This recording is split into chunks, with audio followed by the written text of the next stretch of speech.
ഇപ്പോൾ കാളികാവിൽ കടുവയെ പിടികൂടിയിരിക്കുകയാണ്. വനം വകുപ്പിന്റെ കൂട്ടിലാണ് കടുവ കുടുങ്ങിയത്. അതിനെ ഇപ്പോൾ അവിടെ നിന്ന് മാറ്റാനുള്ള ശ്രമത്തിലാണ് വനം വകുപ്പ്. പക്ഷേ വലിയ പ്രതിഷേധം നാട്ടുകാരുടെ ഭാഗത്തു നിന്ന് ഉണ്ടാകുന്നുണ്ട്. ഒന്നുകിൽ ആ കടുവയെ കൊന്നുകളയുക, അല്ലെങ്കിൽ റേഡിയോ കോളർ ഉൾപ്പെടെ ഘടിപ്പിച്ച് മറ്റെവിടെയെങ്കിലും ദൂരസ്ഥലത്തേക്ക് മാറ്റുക എന്നുള്ള ആവശ്യമാണ് അവിടെയുള്ള ജനങ്ങളുടെ ഭാഗത്തു നിന്നുണ്ടാകുന്നത്. പക്ഷേ അത് എത്രത്തോളം പ്രായോഗികമാകുമെന്നുള്ള കാര്യം നമുക്ക് അറിയാവുന്നത് തന്നെയാണ്. ഇത്തരത്തിൽ പിടികൂടിയ ഒരു കടുവയെ വെടിവെച്ച് കൊല്ലുക എന്നുള്ളത് നിയമപരമായി നടക്കുന്ന കാര്യമല്ല. ഇപ്പോൾ കടുവയെ മൃഗശാലയിലേക്ക് മാറ്റും എന്നാണ് മനസ്സിലാക്കുന്നത്. ലോറിയിൽ കയറ്റി അതിനെ കൊണ്ടുപോവുകയാണ്. തത്സമയ ദൃശ്യങ്ങളാണ് നമ്മളിപ്പോൾ കാണുന്നത്.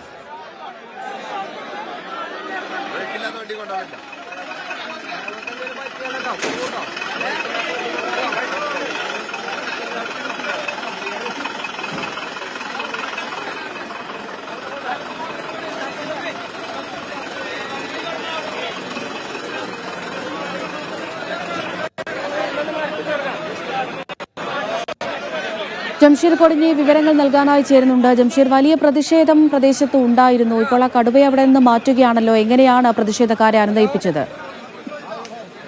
അമൃത, അതായത് കടുവയെ മൃഗശാലയിലേക്ക് മാറ്റാം എന്നുള്ള നാട്ടുകാരുടെ ആവശ്യം അംഗീകരിച്ചുകൊണ്ടാണ്, അത് അംഗീകരിക്കുന്നു എന്ന് ഉറപ്പ് നൽകിക്കൊണ്ടാണ് ഇപ്പോൾ കടുവയെ ഇവിടെ നിന്ന് മാറ്റുന്നത്.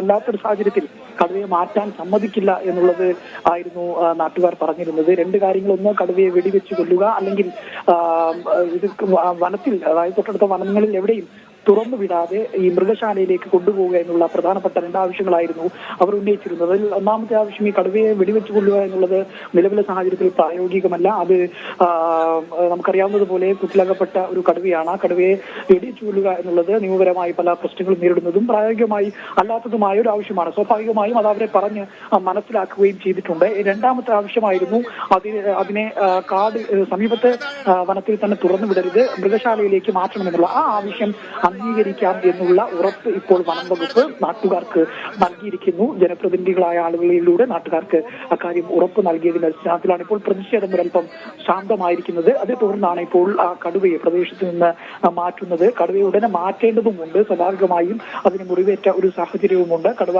അവശനായി വരുന്ന ഒരു സാഹചര്യമുണ്ട്. കൃത്യമായ പരിചരണം അതിന് നൽകേണ്ടതായ ഒരു സാഹചര്യം. അതെ, അതൊരു ആശങ്ക തന്നെയാണ്. ഇപ്പോൾ കടുവയുടെ കണ്ണിന് മുറിവുണ്ട് എന്ന് മനസ്സിലാക്കുന്നു. നിലവിൽ ഇതിന്റെ ആരോഗ്യനില എങ്ങനെയാണ് ജംഷീർ? നിലവിൽ ഒരല്പം അവശനായ നിലയിലാണ് എന്നുള്ളത്. അതുകൊണ്ട് തന്നെയാണ് വേഗത്തിൽ, അതായത് ആളുകളെ കൃത്യമായി കാര്യങ്ങൾ പറഞ്ഞ് മനസ്സിലാക്കി വേഗത്തിൽ ഇവിടെ നിന്ന് കൊണ്ടുപോകാനുള്ള ഒരു ശ്രമം വനം വകുപ്പ് നടത്തിയിരിക്കുന്നത്. കാരണം ഇനി കടുവയ്ക്ക് എന്തെങ്കിലും സംഭവിച്ചാൽ, ജീവഹാനി പോലുള്ള എന്തെങ്കിലും സംഭവിച്ചാൽ അതിന്റെ ഉത്തരവാദിത്വം കൂടി വനംവകുപ്പിന് ഉണ്ടാകും, അല്ലെങ്കിൽ നിയമപരമായി അത് വലിയ കൊല്ലാപ്പിലേക്ക് പോകും എന്നുള്ളത് കൊണ്ട് തന്നെയാണ് വേഗത്തിൽ ഇവിടെ നിന്ന് അതിനെ കൊണ്ടുപോയി ട്രീറ്റ്മെന്റ് നൽകുക എന്നുള്ളത്. ആ ഡോക്ടർമാർ ഇങ്ങോട്ടേക്ക് എത്തിച്ച് ചികിത്സ നൽകുക എന്നുള്ളതും പ്രായോഗികമല്ല. പ്രത്യേകിച്ച് ഇവിടെ ഈ ആളുകൾ ഇങ്ങനെ കൂടിക്കൊണ്ടിരിക്കുകയാണ്. വലിയ പ്രതിഷേധങ്ങൾ നടക്കുന്ന ഒരു പശ്ചാത്തലമുണ്ട്. അതുകൊണ്ട് തന്നെ കടുവയ്ക്ക് ചികിത്സ നൽകാൻ കൃത്യമായി ഇവിടുന്ന് എത്രയും വേഗത്തിൽ ഇവിടുന്ന് മാറ്റേണ്ടതുണ്ട് എന്നുള്ളതാണ്. അപ്പോൾ അത് സ്വാഭാവികമായും ആളുകൾ പ്രധാനമായി ഉന്നയിച്ച ഒരു ആവശ്യമായിരുന്നു ഈ കടുവയെ ഒരു സൂവിലേക്ക് മാറ്റണം, മൃഗശാലയിലേക്ക് മാറ്റണം എന്നുള്ളത്. ആ കാര്യം അംഗീകരിച്ചുകൊണ്ട് അത് മൃഗശാലയിലേക്ക് തന്നെ മാറ്റുമെന്ന് ഉറപ്പ് നൽകിക്കൊണ്ടാണ് ഇപ്പോൾ ഈ കടുവയെ ലോറിയിൽ ഇവിടെ നിന്ന് കൊണ്ടുപോകുന്നത്. ആ കാര്യം ഉറപ്പ് നൽകിയതോടുകൂടിയാണ് ഇപ്പോൾ നാട്ടുകാരുടെ പ്രതിഷേധത്തിന് ഒരു അല്പമെങ്കിലും അയവ് വന്നിരിക്കുന്നത്. അമൃത, ആ കാര്യത്തിലൊരു തീരുമാനമായോ ജംഷീർ? ഇതിനിപ്പോൾ എങ്ങോട്ടായിരിക്കും മാറ്റുക? ഇത് മൃഗശാലയിലേക്കായിരിക്കും കൊണ്ടുപോവുക എന്നുള്ള കാര്യത്തിലൊക്കെ ഒരു തീരുമാനമായോ? ഇപ്പോൾ അത് ഈ ലോറിയിൽ കയറ്റിയ നിലയിൽ തന്നെയാണോ, അല്ല അതിനെ അവിടെ നിന്ന് മാറ്റിയോ, കൊണ്ടുപോയോ? ലോറിയിൽ കയറ്റി കൊണ്ടുപോവുകയാണ്. ഇപ്പോൾ ലോറിയിൽ കയറ്റി കൊണ്ടുപോകുന്ന ഒരു സാഹചര്യമാണുള്ളത്. ഏത് മൃഗശാലയിലേക്കാണ് എന്നത് സംബന്ധിച്ചൊരു വ്യക്തതയില്ല. ഏതായാലും ഒരു മൃഗശാലയിലേക്ക് മാത്രമേ ഇതിനെ മാറ്റൂ എന്നുള്ള ഉറപ്പ് നാട്ടുകാർക്ക് ഇപ്പോൾ വനംവകുപ്പ് നൽകിയിട്ടുണ്ട്. അതായത് അവർ ആരോപിക്കുന്നത് പോലെ, അവർ ആക്ഷേപം ഉന്നയിക്കുന്നത് പോലെ ഏതെങ്കിലും വനത്തിൽ തുറന്നു വിടില്ല എന്നുള്ള ഒരു ഉറപ്പ് നൽകിയിട്ടുണ്ട്. പ്രാഥമികമായി ആദ്യം കടുവയ്ക്ക് ചികിത്സ നൽകേണ്ടതുണ്ട്.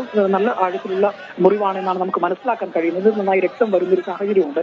അപ്പോൾ ഇതിന്റെ ജീവഹാനി സംഭവിക്കാതിരിക്കാനുള്ള പ്രാഥമിക ചികിത്സ ആദ്യം നൽകേണ്ടതുണ്ട്. അത് അങ്ങോട്ടേക്ക് അതിനുവേണ്ടിയുള്ള ശ്രമമായിരിക്കും ആദ്യം നടത്തുക. അതിനുവേണ്ടിയാണ് ഇപ്പോൾ പ്രഥമ പരിഗണന നൽകി വേഗത്തിൽ ഇവിടെ നിന്ന് കൊണ്ടുപോകുന്നത്. അതിനുശേഷമായിരിക്കും മൃഗശാലയിലേക്ക് മാറ്റുക. അത് ഏത് മൃഗശാലയിലേക്കാണ് എന്നത് സംബന്ധിച്ച് ഇപ്പോൾ ഒരു വ്യക്തത വന്നിട്ടില്ല, അല്ലെങ്കിൽ അധികൃതർ ഇപ്പോൾ അത് വ്യക്തമാക്കിയിട്ടില്ല. എന്തായാലും ജനങ്ങൾക്ക്, നാട്ടുകാർക്ക് ഒരു ഉറപ്പ് നൽകിയിട്ടുണ്ട്. എന്തായാലും ഈ കടുവയെ മൃഗശാലയിലേക്ക് തന്നെ മാറ്റും എന്നുള്ള കാര്യമാണ് ഇപ്പോൾ നാട്ടുകാർക്ക് ഉറപ്പ് നൽകിയിരിക്കുന്നത്. ആ ഉറപ്പിന്റെ ഒരു പശ്ചാത്തലത്തിലാണ് ആ പ്രതിഷേധം ഒരല്പം അയവ് വന്നിരിക്കുന്നതും ഇപ്പോൾ ഈ കടുവയെ ഇവിടെ നിന്ന് മാറ്റാനുള്ള ശ്രമങ്ങൾ അല്ലെങ്കിൽ മാറ്റുകയും ചെയ്യുന്നത്. ശരി, ജംഷീർ കൊടിഞ്ഞിയാണ് വിവരങ്ങൾ നൽകിക്കൊണ്ടിരിക്കുന്നത്. വലിയ പ്രതിഷേധമായിരുന്നു അല്പസമയം മുമ്പ് വരെ കരുവാരക്കുണ്ടിൽ ഉണ്ടായിരുന്നത്. ഈ കടുവയെ വെടിവെച്ച് കൊല്ലണം അല്ലെങ്കിൽ മൃഗശാലയിലേക്ക് മാറ്റണം എന്നുള്ള ഒരു ആവശ്യം ജനങ്ങൾ ഉന്നയിക്കുന്നുണ്ടായിരുന്നു. ഇപ്പോൾ ഏതായാലും ഈ കൊല്ലാൻ കഴിയില്ല, അതിലെ സാങ്കേതിക പ്രശ്നങ്ങളൊക്കെ തന്നെ ആളുകളെ, പ്രതിഷേധക്കാരെ വനം വകുപ്പും അധികൃതരും ഒക്കെ പറഞ്ഞ് മനസ്സിലാക്കിയിട്ടുണ്ട്. അവിടെ നിന്ന് ഈ കടുവയെ മൃഗശാലയിലേക്ക് മാറ്റാനുള്ളൊരു തീരുമാനത്തിലേക്കാണ് എത്തിയിരിക്കുന്നത്.